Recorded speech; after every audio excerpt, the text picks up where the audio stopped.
Well, hello there, and welcome to Take Two with Jerry and Debbie. I'm Debbie Georgiani with Jerry Usher, and hopefully you are the key person. You are the catechist today, that you're going to teach us something. We're going to learn and grow together, because that's what we do on Take Two. We take a fresh look at ourselves and the world around us. We introduce topics, and you weigh in with your calls. This is a live show, and you do not have to be Catholic to call in. Phone lines are always busy, but we want you to join us. Okay, so I just set the stage, Jerry. Now I'm going to let you introduce this amazing topic, because I think phone lines are just going to just light up.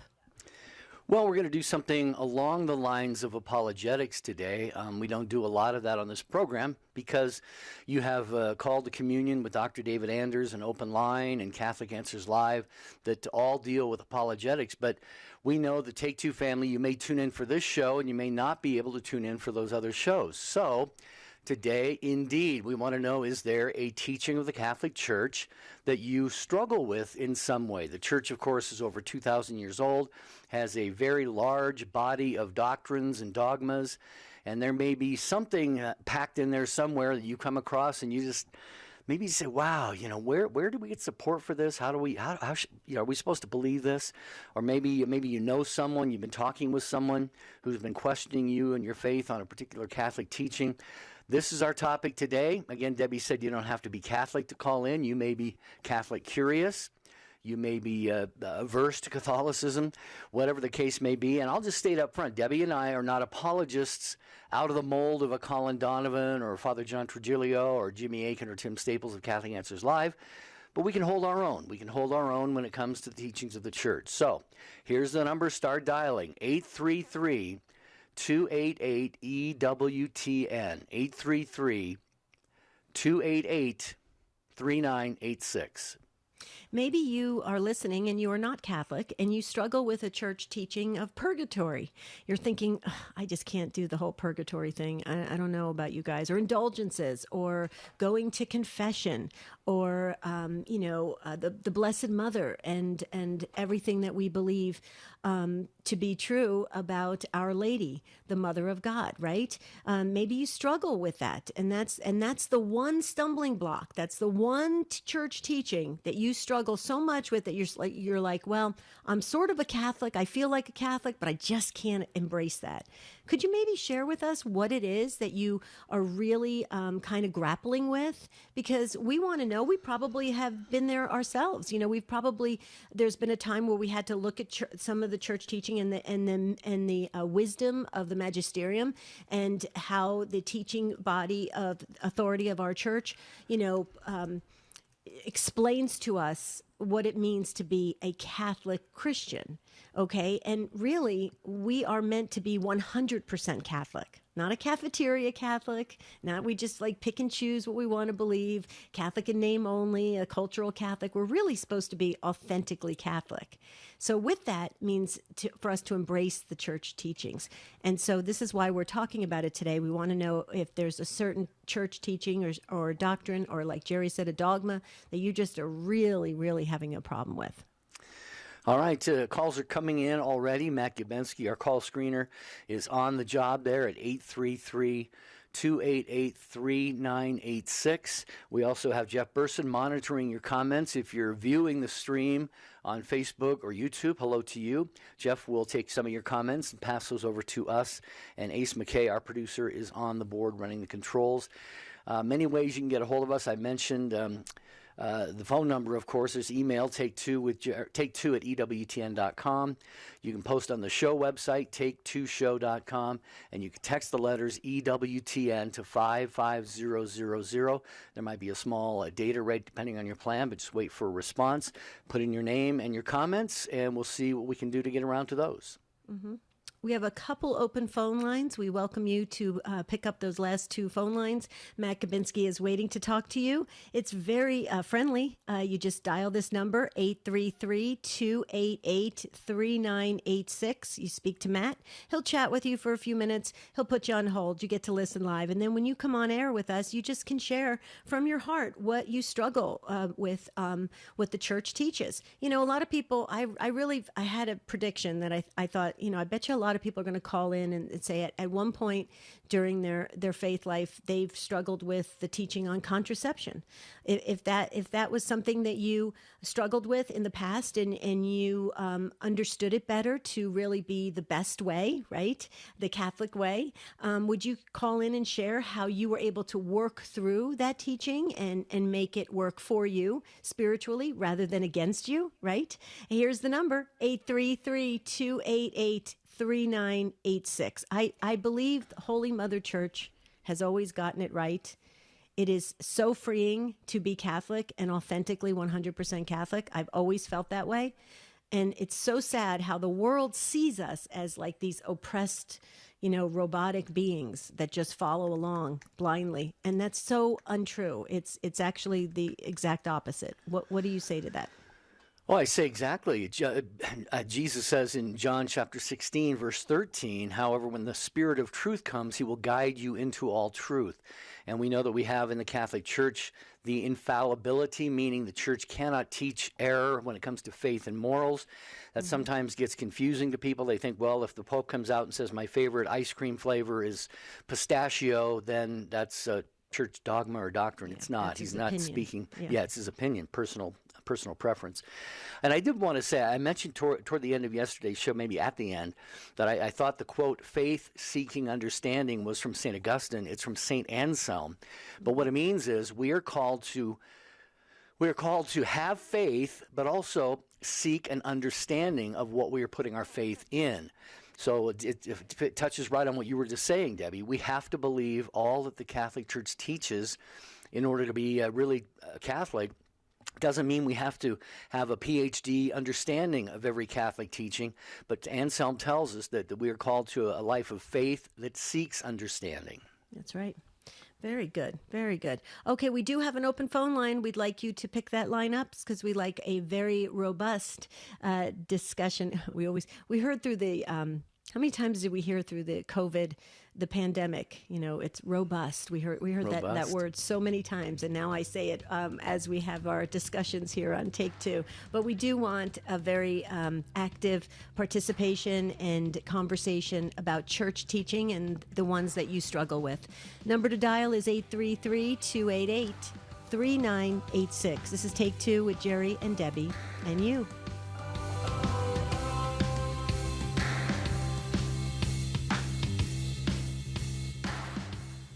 The church is a saint. Father Wade Menezes, Anna Mitchell, Dr. David Anders. The leading Catholic voices are on the largest Catholic media network in the world. You're listening to the EWTN Global Catholic Radio Network. Do you love to read great books? How about fellowshipping online with like-minded people? It's all in one place, the Inspired by Faith Book and Fellowship Club. You'll find out all you need to know when you log on to standtalltoday.com and click on the Book Club tab at the top of the page. Hundreds of people are already making great use of their free membership. What about you? Go to standtalltoday.com and sign up for the Inspired by Faith Book and Fellowship Club today. I was listening to the EWTN, and you were on with one of your little snippets, and you said some words that brought me back to the church. I've been away for a long time. You don't know how much I appreciate those words, and I don't know why those particular words that day got to me. EWTN, helping people grow in their love and understanding of God. Your favorite EWTN radio programs are all over social media. All your favorite programs are available right now. Check us out on Instagram. Just search for EWTN Radio. Remember, EWTN is everywhere.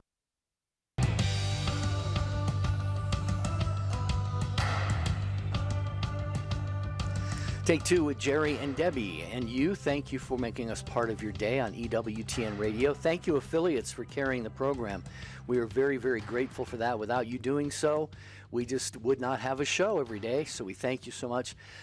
We are looking at we're talking about church teachings that you may not understand all that well, or how you even have a little bit of a struggle accepting.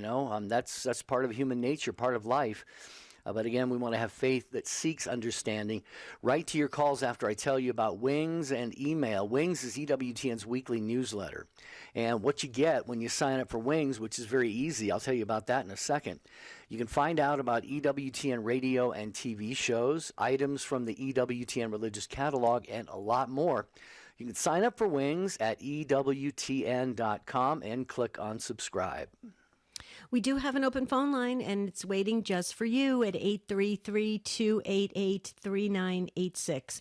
I have a little challenge homework for everyone before we get to Peter and Fredonia. Here's a little challenge for you. Go online and pull up the Nicene Creed that we say at Mass. And please, folks, take it line by line and make sure that you believe and embrace everything that you are stating, because that is who we are as Catholic Christians, and it's very, very important. And so the next time you say the Nicene Creed, really go deep into the meaning of it. Good, yeah, a good exercise for all of us, to be sure. Okay, phone lines are mostly full. We have at least one open right now, 833-288-3986. And as Debbie said, we'll go to Peter, who is in Fredonia, New York, listening to the broadcast on the Station of the Cross. Hi, Peter, welcome. Hello, Debbie and Jerry. How are you today? Doing pretty well, Peter. How about yourself? Okay, getting along. Yeah, are you anywhere? Every day is a good day. Are you anywhere near Buffalo? I don't know where Fredonia is, but Fredonia is about along the eastern shore of Lake Erie, about an hour south of Buffalo. Okay. Mm-hmm. Well, our prayers certainly are with everyone in Buffalo and the church in Los Angeles and all of the horrible things that have been going on in our country. But anyway, didn't want to bring things down there, Peter. I wanted to get to your question for us on the program. Thanks for calling. Look, I just want a very simple answer. I don't really want you to go into any great depth. Because I'm certain a theologian could probably spend hours answering this question. But I just wanted to know what the steps are to go from a Catholic person who is a holy person and is known or revered for their good works and very deep faith. How do they go from that description or designation, maybe is a better word, to becoming a saint? What are the steps? Okay, Debbie, did you want to go first? If you actually sure. pulled up the steps, and then I just want to comment after you. Yeah, I found a good number of resources online, Peter. Unfortunately, they're all pretty long. I think I can boil one of them down that's on EWTN.com. But just very quickly, before we do that, our good friend and Catholic speaker, Deacon Harold Burke-Sivers, has a great saying. He always says, there are no good people in heaven. There are saints in heaven. Because a lot of people think if you're just a good person, you're going to go to heaven. No. The process of being declared a saint is a very rigorous investigation of the man or woman's life. They had to have died and practiced for many, many years heroic virtue, heroic charity, heroic sanctity. And it cannot begin, the process cannot begin until 5 years after the death of the man or the woman, although I believe John Paul II waived 3 years, the waiting period for Mother Teresa of Calcutta. That's right. And Pope Benedict waived all 5 in the case of his predecessor, John Paul II. John Paul. Mm-hmm. Anyway, so a person is declared by the church, it's the starting point, Peter, as a servant of God, and that follows a tribunal information process of the local tribunal, the Vatican tribunal. And then what happens is the next step is the person is declared venerable, and that is a decree of the heroic virtues of the servant of God.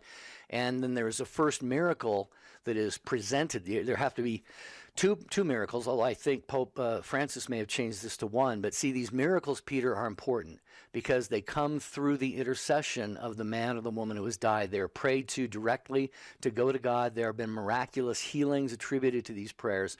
So a first miracle is proposed in support of the cause, and then the Supreme Pontiff will acknowledge that miracle.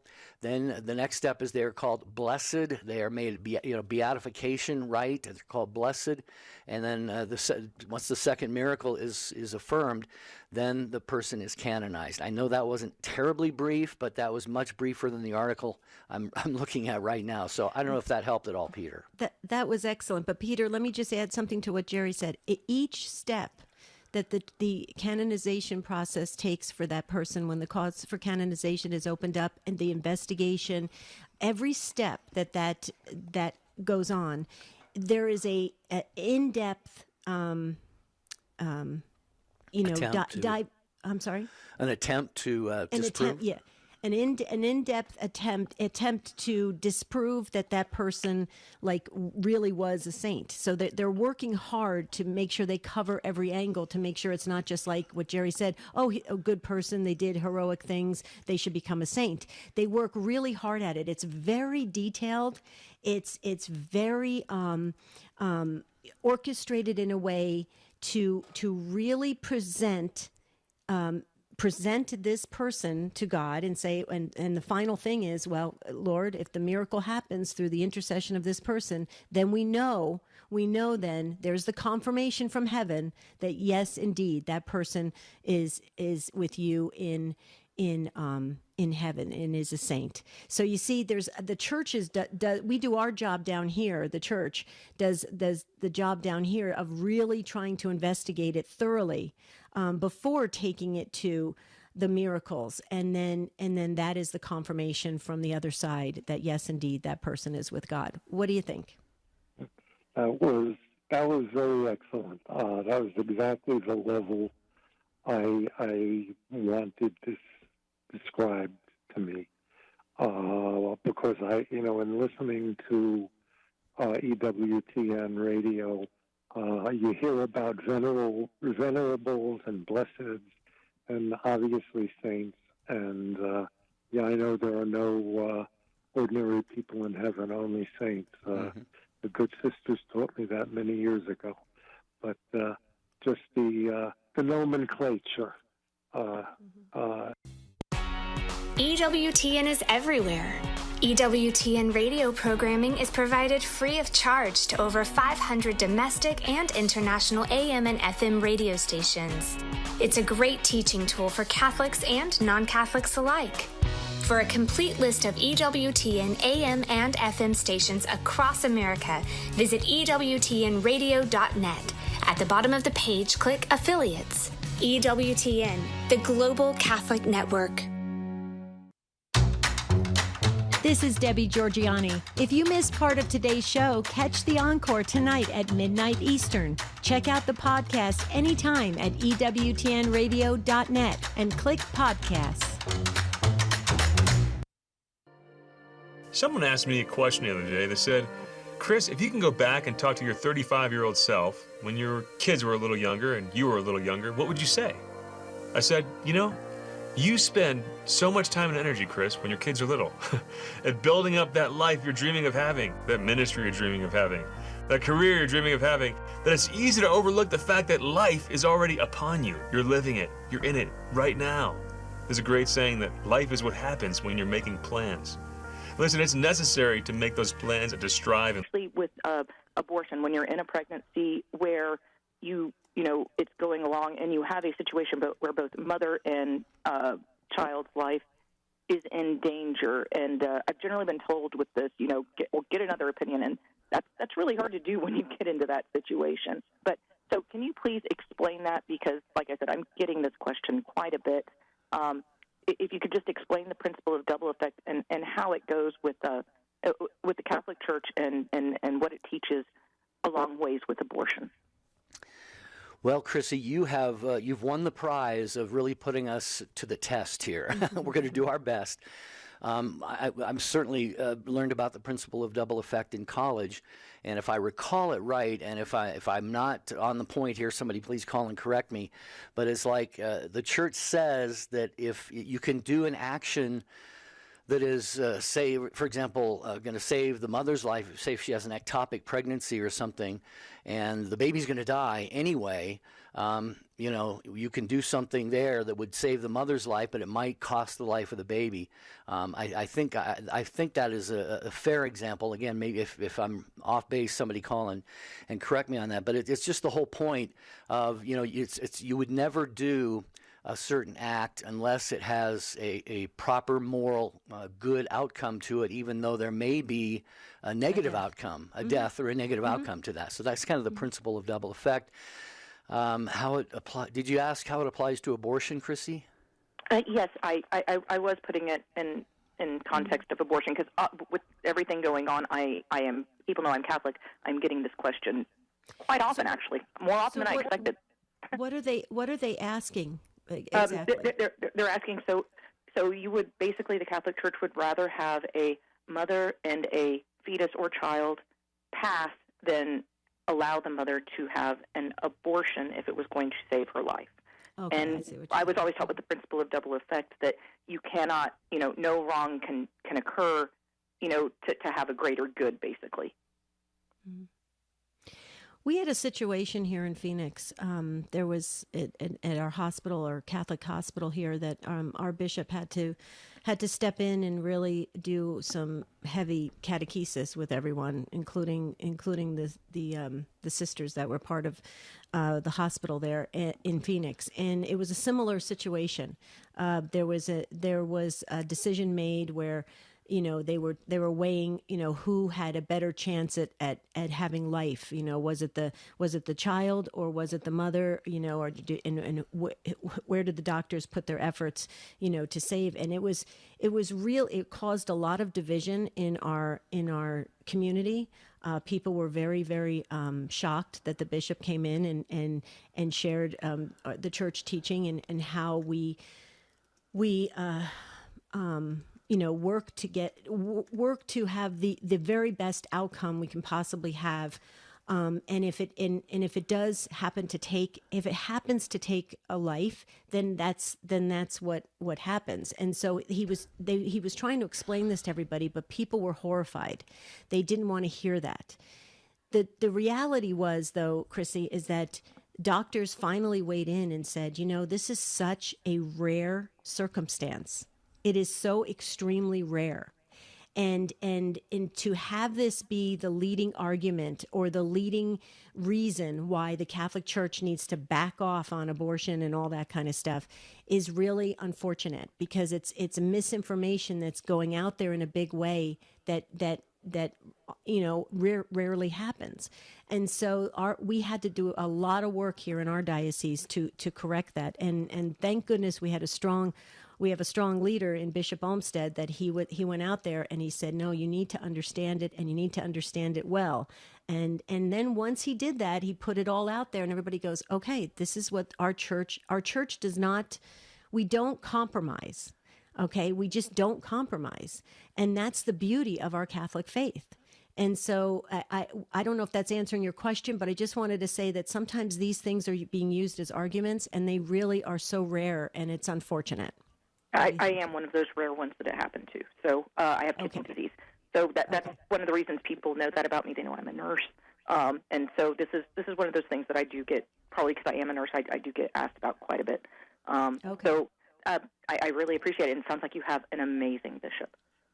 We do. We really do. He's incredible. But let me ask you this question before we let you go. How do you answer it? I'm still, if I was in there again, if I was in that situation again, I don't think you can answer it until you're in that situation. But I wouldn't want to go through the 10 years that I've gone through again of wishing that I probably had gone through and tried, because there was still that 1% chance they were giving me of we might both pull through. And we do have a God of miracles, but we also have people. I am no saint, and we have examples of saints that have done that. But I would hope I would have the courage enough to go through with it. But like I said, until you're in that situation, you can tell everybody what you do, but you will not know what you'll do until you're there. I'm sorry, I didn't mean to go off. Oh no, that was not at all. It sounds like you have really internalized this and carried this for a long time. It's you can hear it. It's coming deep from within you. I pray that you have, processed it, and have you? Yeah, I actually, my spiritual father is a Marian, and he has really helped me through with this. Beautiful. Chrissy, I found a couple of other resources online that I think speak absolutely directly to this issue, and they're from Human Life International, one of the leading pro-life organizations in the world. Are you able to stay with us for another 2 to 3 minutes? Right, we got to go through a break here. Okay. Oh, good. And then I think you had maybe another question for us as well. So hang on, Chrissy in Monroe, Louisiana. We got John next, Les in Baton Rouge, Matt Gabensky screening a couple of other calls too. Yeah, so busy day here on Take Two with Jerry and Debbie. Nothing new about that. We were talking about church teachings you may struggle with a little bit, might be trying to overcome, might be blocking your way from becoming Catholic even. 833-288-3986.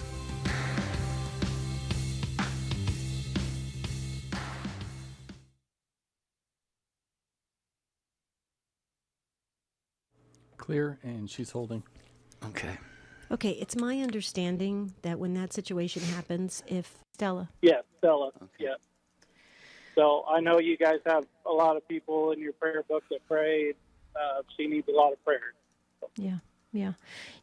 I have to share something with you. Those commercials that are on TV all the time for children's hospitals and stuff like that. And you see these children, these very small children with beautiful, innocent smiles on their faces. And they're going through all these major tests. And you can see that they're, getting chemotherapy and surgeries and stuff like that.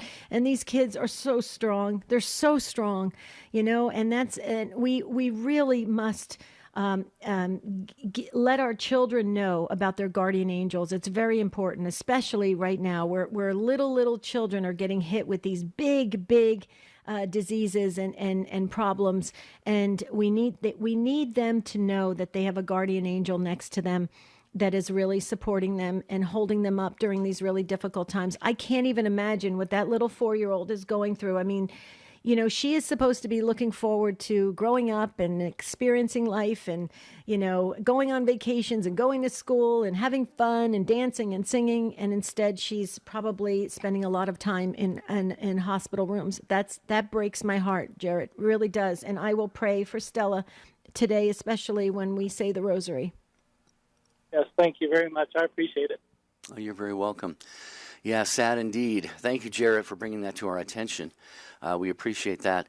By the way, if people could pray, speaking of brain tumors, I forgot to mention this at the start of the show.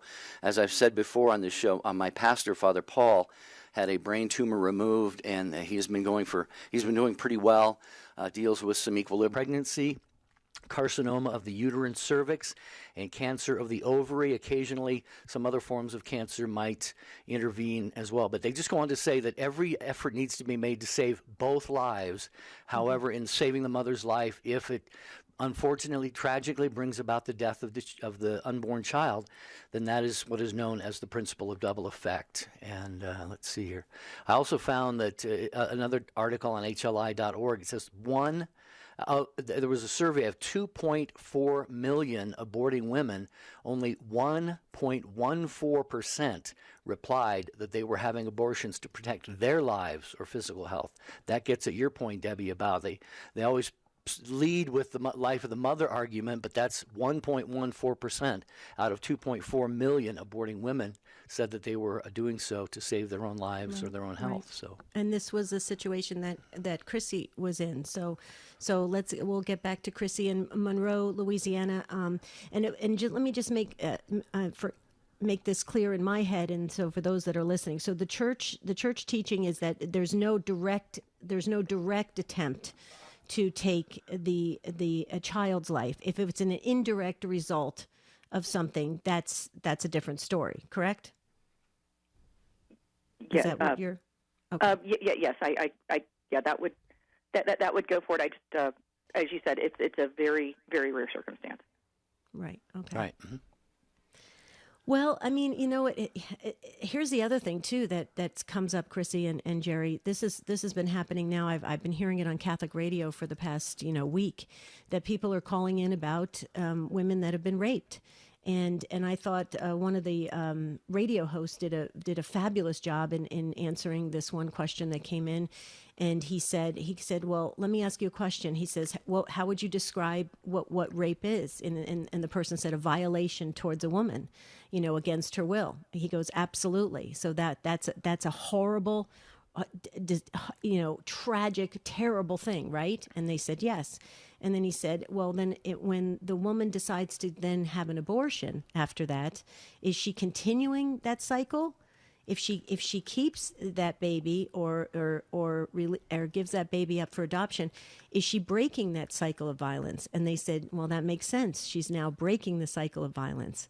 So he was trying to show that, the violence happened up front, so why continue that violence all the way through? So that's another argument that keeps coming up, Chrissy, as well. Any other comments? And I think you had something about Divine Mercy Chaplet as well. Yes, I did. Not recently, but I'm really have been, into it, being exposed to the Marians especially.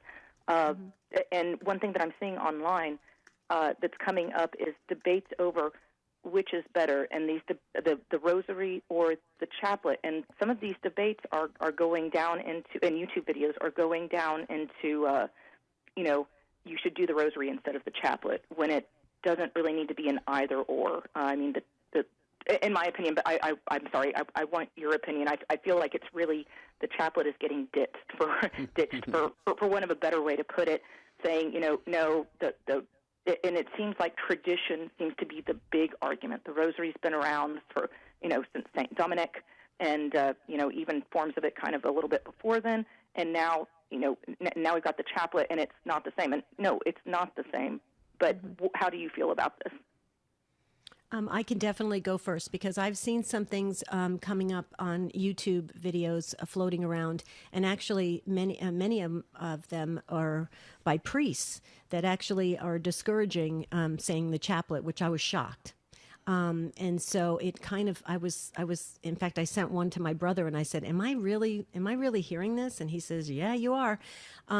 Here's the problem with it. I agree with you.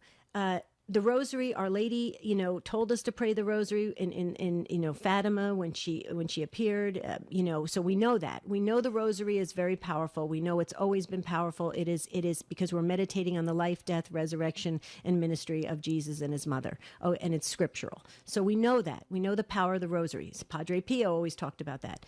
But, to really dismiss the power of the Chaplet, I think is very unfortunate. Because St. Faustina and the Diary of St. Faustina and everything that has come out of that devotion, where we have the Divine Mercy image in all our churches, and John Paul II promoted it, and how important it is, it absolutely enhances, in my opinion, it absolutely enhances the depth of our spiritual lives. Because what it does is it enables us to enter deeply into the trust we have for Jesus and his mercy. And that is something that is very powerful, and that only feeds back, and it helps us get deeper in other areas of our prayer and our discipline and our understanding of the faith. So I look at it, Chrissy, as a big toolbox. Okay, if I was going to go on a construction site, do I want to just take one little screwdriver and a hammer? I'm not going to get very far. I'm going to take the full toolbox and a tool belt and everything else I can get in that box, because that is what our church is and enables us to dive deeply in a comprehensive way. I am a big promoter of the Divine Mercy Chaplet and St. Faustina's messages and the devotion. It is a private devotion. I understand that, but it is powerful, and I believe we need it now more than ever. That's my take on it. Jerry? Well, they're both private devotions, and no one is required as a Catholic to pray the Rosary or the Divine Mercy Chaplet. But I would say pitting them against each other would be like saying, well, you should you should go to Mass, but don't ever go to Eucharistic adoration and benediction, because one's better than the other. Well, Mass is better than the other, but there's great benefits to going to benediction and Eucharistic adoration as well. So, Chrissy, I too find it unfortunate that you're being counseled in this way. I have prayed both every day for many, many years, and a lot of lives, a lot of souls have been saved, both with the Rosary, through the Rosary, and also the Chaplet of Divine Mercy, especially when it's prayed at the hour of mercy, 3 o'clock. Jesus, through St. Faustina, was very, very direct. Chrissy, you probably have St. Faustina's diary, but I would encourage anybody who doesn't, get a copy of the Diary of St. Faustina, Faustina. It's thick. It's got a lot of stuff in there, but it will change your life. Chrissy, what do you think? I totally agree. It has made a huge impact on mine, and also for nurses out there, or medical professionals. It's something that you can get done quickly. And not to plug Father Calloway, but he made a really good point. He said it's like having the Rosary on training wheels, and if you can't handle doing the Rosary or doing a full Rosary, you can get the 5 minutes in to do the chaplet at least. Absolutely. Sorry, didn't mean to plug. No, absolutely. We love we're Father right with you. Calloway. Yeah. Yes, we love Father Donald Calloway. He's amazing. And Father Chris Alar, we love, the priests that really have a strong devotion to Our Lady. They're very, they're just very exceptional, amazing priests. And so you picked a fine priest to follow, Chrissy. Chrissy, before you go, thank you for being a nurse. Thank you for all you do to be there for your patients. And I love and I remember all of the nurses that have helped me along the way. So thank you for the work you do. Oh, you're welcome. We're happy to do it. And have a wonderful day. God bless. You too. God bless you. 833-288-3986. John in California, if you can hold on, I want to go to Dr. Marcus Peter in Ann Arbor, Michigan, who has, Chrissy, I hope I should have mentioned this to you while we had you on the phone. Keep listening here, Chrissy. Dr. Peter in Ann Arbor, Michigan has some thoughts on your initial issue. Dr. Marcus Peter, welcome to Take Two. Hello, Jerry. It's an honor to be on the show. How are you guys doing? Doing pretty well, Doctor. How are you? Hi, Doctor. So I actually haven't finished my doctorate. I'm about a couple of weeks away from the defense. So it's really just Marcus Peter right now. Okay. But so you can call me Marcus. But I wanted to weigh in on the situation with the principle of double effect. And Christy was her name? Chrissy, yeah. Yeah. So you were completely right in saying that by virtue of the principle of double effect, there's no moral guilt to be imputed upon her for that action. And so the way the Church handles this is, as far as ectopic pregnancies are concerned, there is no medical procedure in existence right now for the reimplantation of the fetus. The child has implanted in the fallopian tube, and the process of reimplantation is something that's experimental. There's no success thus far medically, and I would hope that medical researchers continue to work on that front. So right now, the Church's official stance on the matter is, in the treatment of ectopic pregnancies, it's completely not in the realm of abortion for the mother to seek the remediation of that situation, because the terminus of the act is not the ending of the life of the baby, but the preservation of the life of the mother. And if the child is left in the mother's fallopian tube, both child and mother will die.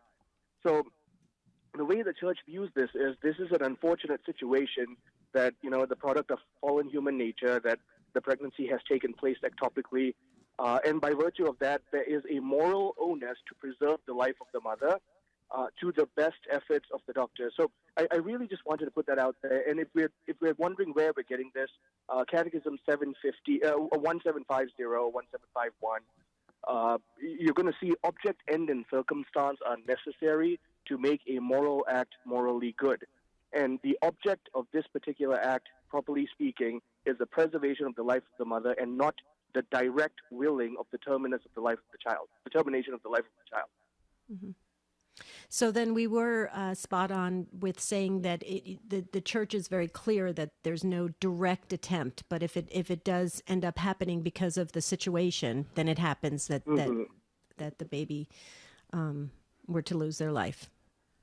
Yep, absolutely. Yeah, so I just came on to weigh in and to affirm the fact that you were completely right in just to offer some, documentary evidence as to where we find it, and also just to allay her concerns, because it sounded like she was still weighing on her conscience, and it's a painful situation losing a child. My bride and I lost 2 children before our present firstborn, and it's a terrible situation, but nonetheless, this is not one that imputes moral guilt upon her. Mm-hmm. Right. I hope Chrissy is listening. So, Chrissy, that'll bring you added confirmation and comfort. And we thank you so much for weighing in. Wow, we feel so honored. You're amazing. Thank you for listening and jumping in. I'm honored to be able to weigh in. I listen to you guys all the time, and you do good work, and I just wanted to offer that affirmation, and just to be able to contribute. Just being a parent of young children myself, I can only imagine the pain Chrissy was going through, so that's why I wanted to say a few words. Thank you for doing that, Marcus, and we look forward to being able to call you Dr. Marcus Peter. Good luck. Our prayers go with you for the defense of your dissertation in a couple of weeks. Wow, send us the a Take Two picture. family is amazing. Yeah. Oh, I love the Take Two family. What a great call. That was amazing.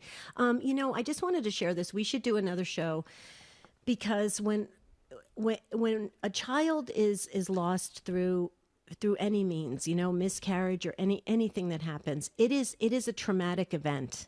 And maybe we should do a topic coming up in the summer and address that again, because I was talking to someone who his wife had, I believe, 5 or 6 miscarriages. That's really got to take an emotional toll on the woman, and I think we should address that. So we'll make a note of that, if that's okay with you, Jerry. Sure. Yeah. Absolutely. Yeah. All right. Well, we got some people who have been holding for a good long period of time. The first one up is John in California. And John is listening today on the EWTN app. Hello, John. Glad that we could help you out. Thanks for waiting. Hi. Thank you for having me on. Mm-hmm. Go ahead. Can you hear me? Yeah, we can hear you just fine. I wanted to ask a question. I was born and raised Catholic, and it's been taught that if a person dies in a state of mortal sin, they go straight to hell. And then I think about other religions. You might say, well, you're not with other religions, you're Catholic. That's the Catholic teaching, that's the Catholic following. There's other religions where they just confess their sins to God, which is what I like. Because when I used to go to confession, I would struggle with it. I'm not going to mention any details at the moment. So what's your take on that? You die in the state of mortal sin, you're off to hell? You want to go, Deb, or you want? Well, this actually came up early this morning when I was listening to Catholic radio. Somebody called in with a similar question, John, and the host said, we don't know what happens to that soul at the time of their death, because remember, their guardian angel is there pleading for them. We don't know if there's a conversion that happens. We don't know what mercy is granted. We don't know. That's the beauty of us not being God. Okay. So what I always state to people is that we should work very hard and be very intentional to try not to be in a state of very serious sin. And why do I say that? Because at the moment of death, you've got the demons and you've got your guardian angels, fighting. And there's this struggle, this war that's taking place for your soul. And if you're in a compromised state as the person, it makes it even harder to recognize the truth. And so there's a reason why the church is adamant about us staying out of mortal sin. That there's a reason for that, because when we get into the depths of sin, it's hard for us to see clearly. Now, when we go to Mass, John, the venial sins in the Confiteor and other penitential rites of the church, of the liturgy, are venial, very minor sins are washed away. So the beauty of the Mass, the healing sacrament of confession. Okay, saying our own act of contrition, a sincere act of contrition, doing the chaplet of divine mercy. Okay, these are things that keep us better in tune and focused, so that if the Lord calls us home on this day, we have a better fighting chance of making it to heaven. Now, if we have to go through purgatory, we do. But that's my take on this whole idea of mortal sin, John. Because if we get into this idea that that person had mortal sin on their soul, they're going straight to hell. We don't know that, and we shouldn't even go. We should just be praying for each other and praying for those souls. Because it's important that everybody gets to heaven. So that's my take on it. What do you think, Jer? Well, I would just add that a lot of people wonder where, how do we get the distinction between mortal and venial sin? And in 1 John chapter 5, verses 16 through 18, John writes, let's see here. If anyone sees his brother committing what is not a mortal sin, he will ask, and God will give him life for those whose sin is not mortal. There is sin which is mortal. I do not say that one is to pray for that. All wrongdoing is sin, but there is sin which is not mortal, and mortal meaning simply deadly. And so we get that whole idea from a mortal sin which cuts us off from the life of God. Thus, we cannot see God if we're in unrepented mortal sin. But again, as Debbie said, it's subjective to the person. We cannot pass a judgment on that, and I'm with Debbie on that. If anyone is conscious of mortal sin, crawl on your hands and knees if you have to find a priest and get to confession as soon as you can. And you were right in saying, the confiteor at Mass forgives venial sin, so does reception of the Eucharist. So the church is on our side. The church has so many different ways for us to get rid of the venial and mortal sins in our lives. We just have to tap into those. So what else, John? Did you have anything else? What is your take on those other religions where they go straight to God to confess their sins? Does that mean that they go straight to God to confess their mortal sin? That when they die, they probably will go straight to hell? Not to get you to repeat what you guys have already told me, but what's your take on those other Christians, those people that are Christian, where they go straight to God, where Jesus is the intermediator versus the priest in the Catholic religion? I've had some bad experiences going to confession. Then today's priests, I don't know about all of them. It's like they don't even want to make time. They make the time to hear your confession. It's like the pastor of my church. He is super intelligent. He knows apples and oranges, but he doesn't look like the type that's going to take time to hear your confession. He doesn't even understand this. He doesn't strike me that way. Yes, he's the pastor. And, to me, they don't make you feel invited. And yes, it's my fault that I haven't gone to confession in many years. You know what I mean? But I'm just saying, that I had trouble with confession. But before I get into that part there, what is your take, the both of you, about those people that are Christians where they confess their sins straight to God? What's your take on that? Well, first of all, our Protestant brothers and sisters, they don't have the sacrament of confession. So their act of contrition, they're saying they're sorry to God. That is them going straight to God, and we have that ability as well. But we also we have a sacramental life that is very it's very vibrant in our Catholic faith, and it is meant to get us closer to God here on earth. And that's important. And the sacrament of confession, John, is a healing sacrament.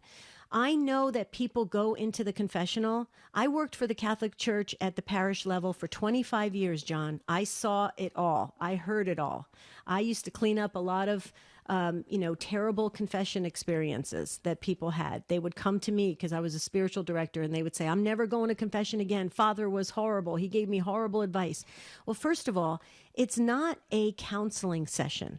Okay, that priest is sitting in persona Christi, which means is in the person of Christ. So you are confessing to the person of Christ. You are confessing to God, and through that sacrament, the graces flow, John. And in those graces and with those blessings, it strengthens you for the journey. That's what confession does. That's why it's called a healing sacrament. It heals us. It strengthens us. We benefit from it. Okay, so now can you go straight to God? Of course you can ask God for forgiveness. Of course you can. As a matter of fact, during the pandemic, do you remember all of our bishops were saying, there's no confessions, and so just make a good act of contrition, okay? So we were going straight to God. So you can do that. But I would not avoid going to the sacrament of confession, because you're missing out on the opportunity for special graces to give you the strength, the knowledge, the courage to keep going. It's an amazing sacrament. But if you go in there thinking you want something from the priest sitting in the confessional box, I would not do that, because that's not what confession was meant for. And it's unfortunate. There was a lady I have to just say this real quickly. I went to confession last week, John and Jerry, and there was a lady, I'm not joking, she was in the confession, it was an open confession. We can all see each other, going to confession. And she was in there for about 45 minutes. And they were laughing, they're going back and forth, everybody. And, it's not meant for that. It's meant to confess your sins to God and get the graces and be free. So I just wanted to state that, because it kind of bothers me sometimes that we don't truly understand what the sacrament is meant to do. What do you think, Jer? Yeah, John, just to get at one of the questions you were asking there, can we go to God straight? What about people of other Christian traditions? Absolutely. Anytime I commit a sin of any degree, I absolutely go to God immediately and say that I am sorry, and that is sort of a prelude, if you will, to going to confession. But it's in the confessional where we get the certainty, the absolute certainty, because we hear the words of the priest who is in persona Christi, in the person of Christ. He is ordained and given the powers to do things that only Jesus can do, but by virtue of his ordination and him being in the person of Christ, he can do those things. And a couple scriptures really quick here. One is in John 20, verses 19. It's one of the Jesus' appearance to the disciples after his resurrection. When he had said this, John chapter 20, he showed them his hands and his side. Then the disciples were glad when they saw the Lord. Jesus said again to them, "Peace be with you. As the Father has sent me, so even I send you." And when he had said this, he breathed on them and said, "Receive the Holy Spirit." Verse 23, "If you forgive the sins of any, they are forgiven. If you retain the sins of any, they are retained." So he's saying, if you will be, how are the apostles supposed to know what sins to forgive and what sins to retain? They had to be orally spoken to the first priests, the apostles. And then if you look in Matthew chapter 9, right around the verses 1 through 8, I'm not going to read the whole thing, but Jesus heals a man, the paralytic, and tells him, pick up his mat and go home. But he also says, go, your sins are forgiven. Matthew chapter 9, verse 8 says, when the crowd saw it, they were afraid, and they glorified God, who had given such authority to men, plural. Not just Jesus, but Jesus had passed on this authority to forgive sins to other men in the church. We call them priests today, and they are such a great gift to us. So, John, I hope that helps a lot. We're just going to run out of time here. Les, you waited about as long as the lady in the confessional line that Debbie went to the other day. Please email us, Wes, or we probably have an unscripted show coming up. We would love to address, at the end of the month, we would love to address your topic, and Jill as well in Tallahassee. Great conversation today. I hope we all learned a little, we grew a little, maybe it opened our eyes to things, and we can go on and explore it more and understand it better. That's what Take Two is all about. Thank you so much for participating. Tomorrow, our show is all about relationships. It's our monthly show. You bring any relationship to the conversation and we'll talk about it. Could be coworkers, your kids, your spouse. We want to hear all the details, and that's tomorrow's show, Jerry. All right, until then, thanks to the show team, Ace, Jeff, and Matt. Thank you again, affiliates, for carrying the show. And Take Two family, you're awesome. We love you. You guys are amazing. We'll do it again tomorrow at the same time. Until then, have a beautiful and blessed day. St. Joseph, please pray for us.